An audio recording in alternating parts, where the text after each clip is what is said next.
తమిళనాడులో అసెంబ్లీ ఎన్నికలు రాబోతున్నాయి గదా. అయితే ఈసారి పాలిటిక్స్ చాలా ఆసక్తికరంగా మారాయి. ఎందుకంటే ఇక్కడొక ఊహించని పజిలుంది. అదే విజయ్ ఫ్యాక్టర్. ఇది ఒక విచిత్రమైన రాజకీయ పారాడాక్స్కి దారితీస్తోంది. అదేంటి, కొత్తగా వచ్చిన పోటీదారు అధికార పార్టీకి ఎలా సాయం చేస్తాడు? వినడానికే చాలా వింతగా ఉంది కదా. కానీ తమిళనాడు రాజకీయాల్లో ఇప్పుడు ఇదే అసలైన ప్రశ్న. సరే, దీని సంగతేంతో చూద్దాం. ఆ కొత్త శక్తే ప్రముఖ నటుడు విజయ్. ఆయన పొలిటికల్ ఎంట్రీతో తమిళనాడులో మొత్తం రాజకీయ సమీకరణాలు తలకిందులయ్యాయి. ఇక్కడ విచిత్రమేంటంటే ఇప్పుడు ప్రధాన ప్రతిపక్షానికి అసలైన ముప్పు ఇంకో కొత్త ప్రతిపక్షం నుంచి వస్తోంది. ఇదే ఈ మొత్తం విశ్లేషణలో మనం అర్థం చేసుకోవలసిన కీలక పాయింట్.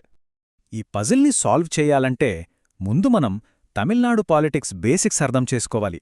దాదాపుగా ఒక 60 ఏళ్లుగా అక్కడ రాజకీయమంతా రెండు ద్రావిడ కూటముల చుట్టూ తిరుగుతోంది. చూడండి, తమిళనాడు రాజకీయాల్లో ఇవి రెండు ప్రధాన శక్తులు. ఒకవైపు స్టాలిన్ గారి నేతృత్వంలో అధికార డిఎంకే కూటమి, ఇందులో కాంగ్రెస్, కమ్యూనిస్టులు, వీసీకే లాంటి పార్టీలున్నాయి. మరోవైపు ప్రధాన ప్రతిపక్షం ఏఐఏడీఎంకే కూటమి, ఇందులో ఏఐఏడీఎంకేతో పాటు బీజేపీ, పీఎంకే లాంటి పార్టీలున్నాయి. దశాబ్దాలుగా అసలైన ఫైట్ వీళ్ల మధ్య జరుగుతోంది. అసలు ఈ ద్రావిడ పార్టీలంటే ఏంటి? ఇవి కేవలం రాజకీయ పార్టీలు మాత్రమే కాదు. తమిళ అస్తిత్వం, సామాజిక న్యాయం, ఈ పునాదుల మీద కట్టిన పెద్ద ఉద్యమాలు. అందుకే జాతీయ పార్టీలైన కాంగ్రెస్ గానీ బీజేపీ గానీ ఇక్కడెప్పుడు పెద్దగా ప్రభావం చూపలేకపోయాయి. సరే, ఈ కథ బాగానే ఉంది, కాని నంబర్స్ ఏం చెప్తున్నాయి? డిఎంకే బలం నిజంగా ఎంత ఉంది? ఇప్పుడు కొన్ని లెక్కలు చూద్దాం. గత అంటే 2021 అసెంబ్లీ ఎన్నికల ఫలితాలు చూడండి. డిఎంకే కూటమికి ఏకంగా 159 సీట్లు వచ్చాయి. మెజారిటీకి కావాల్సింది 118 మాత్రమే. మరోవైపు ప్రతిపక్ష ఏఐఏడీఎంకే కూటమి కేవలం 75 సీట్ల దగ్గరే ఆగిపోయింది. అంటే గ్యాప్ ఎంత పెద్దదో చూడండి. డిఎంకే బలమేంటో ఈ నంబర్స్ క్లియర్గా చెప్తున్నాయి. అంతేకాదు, మొన్నటికి మొన్న జరిగిన 2024 లోక్సభ ఎన్నికల్లో అయితే డిఎంకే కూటమి ప్రభంజనం సృష్టించింది. రాష్ట్రంలో ఉన్న 39కి 39 లోక్సభ సీట్లను క్లీన్ స్వీప్ చేసేసింది. ఇది వాళ్ల బలానికి తిరుగులేని నిదర్శనం కదా. అదే సమయంలో ప్రతిపక్ష ఏఐడీఎంకే పరిస్థితి ఏంటి? వాళ్ల ఐకానిక్ లీడర్ జయలలిత మరణం తర్వాత పార్టీలో నాయకత్వ సంక్షోభం మొదలైంది. అంతర్గత గొడవలతో బాగా బలహీనపడింది. అందుకే 2019, 2021, 2024 ఇలా వరుసగా జరిగిన ప్రతి మేజర్ ఎలక్షన్లోనూ ఓడిపోతూ వచ్చింది. ఓకే, ఒకవైపు డిఎంకే బలంగా ఉంది, మరోవైపు ఏఐడీఎంకే వీక్గా ఉంది. మరి డిఎంకే ప్రచార వ్యూహమేంటి? వాళ్లు ఈ ఎన్నికలను కేవలం రాజకీయ పోరాటంగా కాకుండా ఒక అస్తిత్వ పోరాటంగా ప్రజల ముందుకు తీసుకెళ్తున్నారు. స్టాలిన్ గారి ప్రచారంలో ఇదే మెయిన్ థీమ్. ఇది ఢిల్లీ ఆధిపత్యం నుంచి మన తమిళ అస్తిత్వాన్ని, ఆత్మగౌరవాన్ని కాపాడుకునే పోరాటం అని చెప్తున్నారు. అంటే ఢిల్లీ పెత్తనం వర్సెస్ తమిళ గౌరవం. తమిళనాడులో ఇది ఎప్పుడూ చాలా పవర్ఫుల్ స్ట్రాటజీ. ఈ తమిళ్ గర్వం అనే నినాదాన్ని వాళ్లు కేవలం మాటలకే పరిమితం చేయట్లేదు. హిందీని బలవంతంగా రుద్దడాన్ని వ్యతిరేకించడం, నిధుల కేటాయింపులో కేంద్రం వివక్ష చూపుతోందని ఆరోపించడం, గవర్నర్ల ద్వారా కేంద్రం జోక్యం చేసుకుంటోందని విమర్శించడం, ఇలాంటి కాంక్రీటమైన అంశాలను ప్రజల్లోకి బలంగా తీసుకెళ్తున్నారు. సరే, ఇప్పటిదాకా మనం డిఎంకే బలం, ఏఐఏడీఎంకే బలహీనత, స్టాలిన్ ప్రచార వ్యూహం అన్ని చూశాం. ఇప్పుడు మళ్ళీ అసలు పాయింట్కి వద్దాం. అదే ఈ విజయ్ ఫ్యాక్టర్ పజిల్.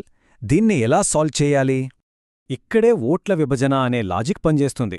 జాగ్రత్తగా వినండి. అధికార డిఎంకే మీద కొంతమంది ఓటర్లు అసంతృప్తిగా ఉంటారు కదా. వాళ్లు ఒక ప్రత్యామ్నాయం కోసం చూస్తారు. ఇంతకుముందు వాళ్లకున్న ఆప్షన్ ఏఐఏడీఎంకే. కానీ ఇప్పుడు నటుడు విజయ్ ఒక ఫ్రెష్, పాపులర్ ఆల్టర్నేటివ్గా ముందుకొచ్చారు. అప్పుడేమవుతుంది?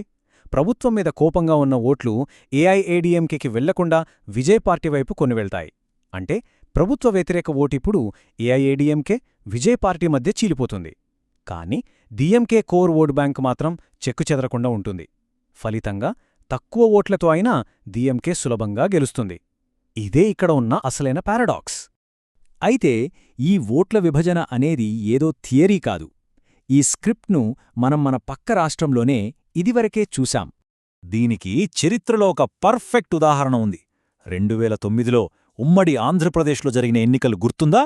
అప్పుడు నటుడు చిరంజీవి ప్రజారాజ్యం పార్టీ పెట్టారు. ఆయన రాకతో అప్పటి ప్రభుత్వ వ్యతిరేక ఓటు ప్రధాన ప్రతిపక్షమైన టీడీపీకి ప్రజారాజ్యానికి మధ్య చీలిపోయింది. దానివల్ల ఎవరికి లాభం జరిగింది? అధికారంలో ఉన్న కాంగ్రెస్ పార్టీకి. వైఎస్ రాజశేఖరరెడ్డి మళ్లీ ముఖ్యమంత్రి అయ్యారు. ఇప్పుడు తమిళనాడులో విజయ్ ఫ్యాక్టర్ కూడా సేమ్ టు సేమ్ స్టాలిన్కు అలాగే సాయపడొచ్చు అని రాజకీయ విశ్లేషకులు అంచనా వేస్తున్నారు. సో ఇక్కడ మనం గుర్తుపెట్టుకోవాల్సిన కీలకమైన పాయింట్ ఏంటంటే, ప్రభుత్వం మీద వ్యతిరేకత ఒక పెద్ద వేవ్లా వస్తే తప్ప ప్రతిపక్షం ఇలా చీలిపోవడం ఎప్పుడూ అధికార పార్టీకే లాభం చేస్తుంది. ప్రస్తుతానికి తమిళనాడులో స్టాలిన్ ప్రభుత్వాన్ని పడగొట్టేంత పెద్ద యాంటీ ఇంకంబెన్సీ వేవ్ అయితే కనిపించట్లేదు. అందుకే విజయ్ ఫ్యాక్టర్ ప్రతిపక్షాల కన్నా ఎక్కువగా డీఎంకేకే మేలు చేస్తుందన్నది విశ్లేషకుల మాట. మరి చివరిగా ఒక్కటే ప్రశ్న. నటుడు విజయ్ 2009లో చిరంజీవిలాగా చరిత్రను రిపీట్ చేసి అనుకోకుండా అధికార పార్టీ గెలుపుకు సాయపడతారా?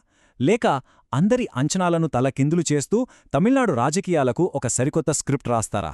దీనికి సమాధానం కాలమే చెప్పాలి. ఆలోచించండి.